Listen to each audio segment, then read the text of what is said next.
राधे कृष्ण दोस्तों। आपका स्वागत है आपके अपने यूट्यूब चैनल स्टडी जोन में। आज हम पढ़ेंगे UGC net JRF paper 2 Hindi साहित्य के यूनिट 2 का टॉपिक नाथ साहित्य। चलिए शुरू करते हैं। नाथ साहित्य। नाथ संप्रदाय सिद्ध संप्रदाय का विरोधी संप्रदाय नहीं है, वरन सिद्ध साहित्य में आई बुराई जैसे कि कर्मकांड, बाह्य आडंबर, जनतंत्र एवं मंत्र आदि से मुक्ति दिलाने का कार्य नाथ साहित्य ने किया। अंततः अतः बौद्ध धर्म था वो एक महायान और हीनयान में शाखा में बट गया था, और महायान से वज्रयान शाखा हुई। आगे चलकर वज्रयान सहजयान में परिवर्तित हुआ, और जो सहजयान था वही नाथ संप्रदाय का विकास हुआ। सहजयान से ही नाथ संप्रदाय का विकास हुआ था। कर्म कांड में फंसे जीवन को सुलझाने का कार्य नाथ संप्रदाय ने किया। क्या कह रहे हैं कि जो कर्म कांड में फंसे हुए जीवन को सुलझाने का कार्य नाथ संप्रदाय ने किया था। जिस प्रकार सिद्धों की संख्या 84 थी, उसी प्रकार नाथों की संख्या 9 है। नाथों की संख्या कितनी है? 9। सभी नाथों में प्रथम आदिनाथ शिव माने जाते हैं। नाथ साहित्य के 4 आदि प्रवर्तक महायोगी माने गए। क्या कह रहे हैं कि जो नाथ साहित्य है उसके जो 4 आदि प्रवर्तक महायोगी माने गए। पहला शिव को माना गया, दूसरा जलंधर नाथ को, तीसरा मसेन नाथ को और चौथा गोरखनाथ को। नाथ संप्रदाय के वास्तविक प्रवर्तक गोरखनाथ माने जाते हैं। गोरखनाथ द्वारा प्रवर्तित संप्रदाय को 12 पंथी भी कहा गया है। क्या कह रहे हैं? 12 पंथी, क्योंकि ये 12 शाखाओं में विभक्त है, जिसमें 6 शाखा शिव द्वारा तथा 6 शाखा गोरखनाथ द्वारा प्रवर्तित है। नाथों को कनफटा या भाकत फटा भी कहा गया है। 9 नाथों के नाम इस प्रकार से हैं। तो 9 नाथ है। पहला गोरखनाथ, भीमनाथ, नागार्जुन, चरपटनाथ, सत्यनाथ, हरिश्चंद्र नाथ, जलंधर नाथ और मल्ल्यार्जुन और जड़ भरत। पीताम्बर दत्त बड़तवाल के अनुसार ये नवनाथ हुए। ये जो नवनाथ हैं ये पीताम्बर दत्त बड़तवाल के अनुसार है। नाथ संप्रदाय की दार्शनिकता सैद्धांतिक रूप से शैव मत या शिव से ग्रहण की गई है। क्या कहा है कि जो दार्शनिकता है वो शैव मत से ग्रहण की गई है। व्यवहारिकता की दृष्टि से नाथ हठ योग के अधिक निकट थे। ये नाथ हरि प्रसाद द्विवेदी के अनुसार नाथ पंथ या नाथ संप्रदाय के सिद्ध मत, सिद्ध मार्ग, योग संप्रदाय, अवधूत मत, अवधूत संप्रदाय नाम से भी प्रसिद्ध हैं। नाथ संप्रदाय को जानने के लिए जो प्रमुख ग्रंथ हैं, नाथ संप्रदाय के जो प्रमुख ग्रंथ हैं वो इस प्रकार से हैं: सिद्धांत पंथी, विवेक मार्तंड, शक्ति संगम तंत्र, निरंजन पुराण और वैराठ्य पुराण। सिद्ध संप्रदाय से आए नाथ, यानी कि जो सिद्धों से नाथों में आए थे वो थे नागार्जुन, चरपटनाथ और जलंधर नाथ।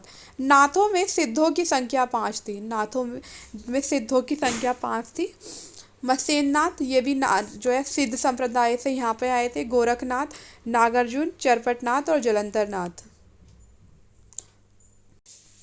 शुक्ल अनुसार जलंधर से ही सिद्धों से नाथों की परंपरा अलग हो जाती है।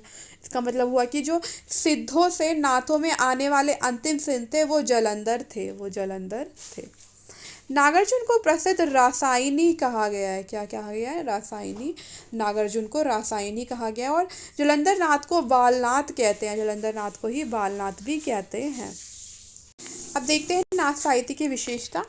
बाह्य आडंबर, कर्मकांड, तीर्थाटन, जात पात, ईश्वर उपासना के बाह्य रूप का विरोध किया था नाथ संप्रदाय ने। अतः साधना पर बल दिया, मानसिक भक्ति पर जोर देते थे। जो नाथ संप्रदाय के लोग थे वो मानसिक भक्ति पर जोर देते थे। इंद्रिय निग्रह की बात करते थे, वह इंद्रिय निग्रह पर जोर देते थे। नारी भोग का विरोध किया इन्होंने। उलटवासी रहस्यात्मकता का आगमन हुआ। प्रतीक और रूपक का प्रयोग मिलता है नाथ साहित्य में। सदुक्कड़ी भाषा का प्रयोग किया। नाथ साहित्य में सदुक्कड़ी भाषा का प्रयोग होता है। अब देखते हैं नाथ संप्रदाय के प्रमुख कवि और रचनाएं। तो पहले कवि हैं मसेन नाथ। ये जाति के मछुआ थे। मसेन नाथ का वास्तविक नाम विष्णु शर्मा था। क्या कहा है? विष्णु शर्मा। इनके अन्य नाम भी मिलते हैं: मीननाथ, मीनपाल, मीनानाथ, मछेंद्रनाथ, मछेंद्रपा आदि नाम भी मिलते हैं। मसेंद्रनाथ कामरूप असम के रहने वाले थे। मसेनाथ चौथे बोधिसत्व अवलोकितेश्वर नाम से प्रसिद्ध थे हुए। क्या कह रहे हैं? चौथे बोधिसत्व अवलोकितेश्वर नाम से प्रसिद्ध हुए थे मसेननाथ। अभिनव गुप्त ने अपनी रचना तंत्रालोक में मसेननाथ की वंदना की है। जो अभिनव गुप्त हैं उन्होंने अपनी रचना तंत्रालोक में मसेननाथ की वंदना की है। मसेननाथ कभी योगाचारी थे, किंतु योगिनियों के माया जाल में फंसकर वामाचारी साधना में अनुरत हो गए थे। गोरखनाथ ने इनका उद्धार कदली प्रदेश में किया था। 14वीं शताब्दी में लिखी गई अपनी कृति वर्ण रत्नाकर में ज्योतिश्वर ठाकुर ने एक सूची में पहला नाम मसेननाथ का बताया है। क्या कह रहे हैं कि जो ज्योतिश्वर ठाकुर हैं उन्होंने अपनी रचना वर्ण रत्नाकर में जो नाथों की जो सूची है उसमें पहला नाम मसेननाथ का बताया है।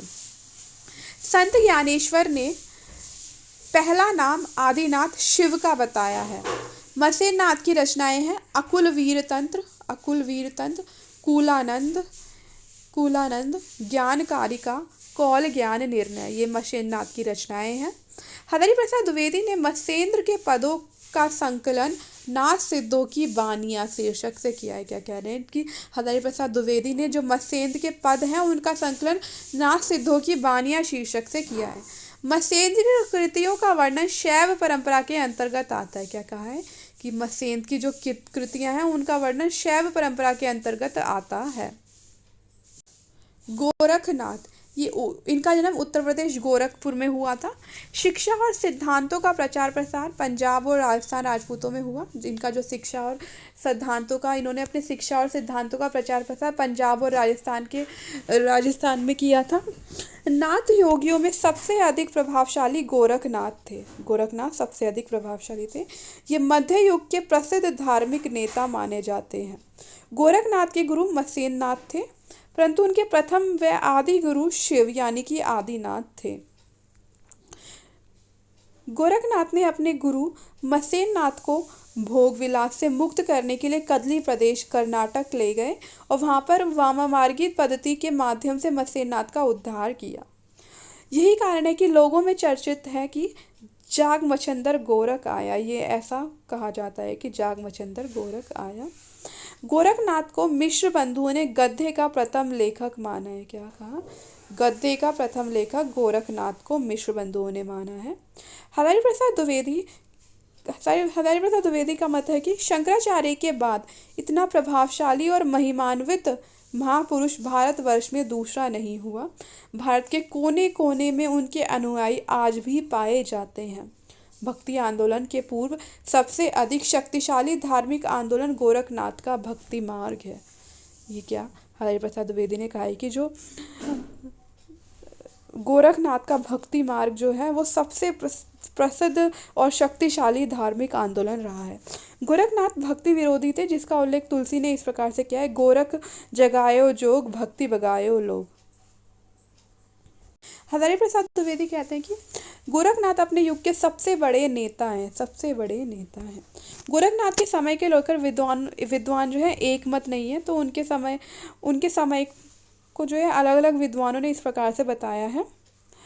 राहुल संकृत्यायन ने 1845 ईस्वी यानी कि 9वीं शताब्दी माना है।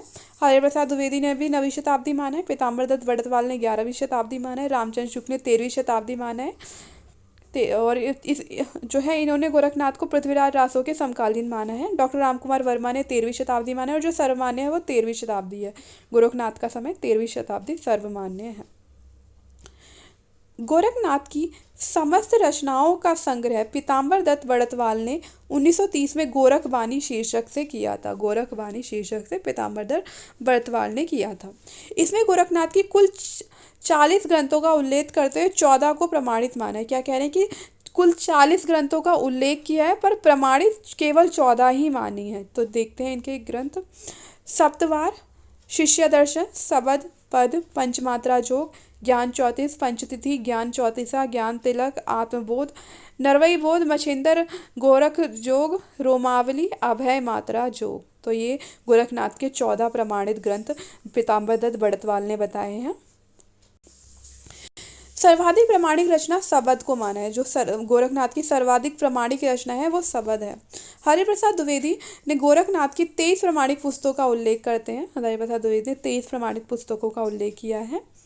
हिंदी में शिव भक्ति का प्रारंभ गोरखनाथ ने ही किया है। ऐसा माना गया है कि शिव भक्ति का प्रारंभ गोरखनाथ ने किया। गोरखनाथ ने षड चक्रों वाला योग मार्ग भी प्रशस्त किया। क्या कह रहे हैं? षड चक्रों वाला योग मार्ग। ये षड चक्र है, मूलाधार, मणिपुरा, स्वादिष्ठान, अनाहत, विशुद्ध, आज्ञा चक्र। ये षड चक्रों वाला योग मार्ग प्रशस्त किया किसने? गोरखनाथ ने।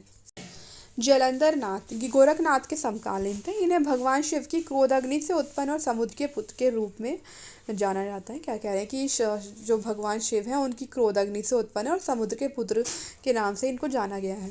नाथ संप्रदाय में इन्हें बालनाथ कहते हैं। जलंधर नाथ को नाथ संप्रदाय में बालनाथ कहते हैं। इन्होंने अपने जीवन में विमुक्त मंजरी गीत तथा हुंकार चित बिंदु भावना क्रम, ये इनके 2 प्रमुख ग्रंथ थे, हुंकार चित बिंदु भावना क्रम और विमुक्त मंजरी गीत। ये जलंधर नाथ के ग्रंथ थे।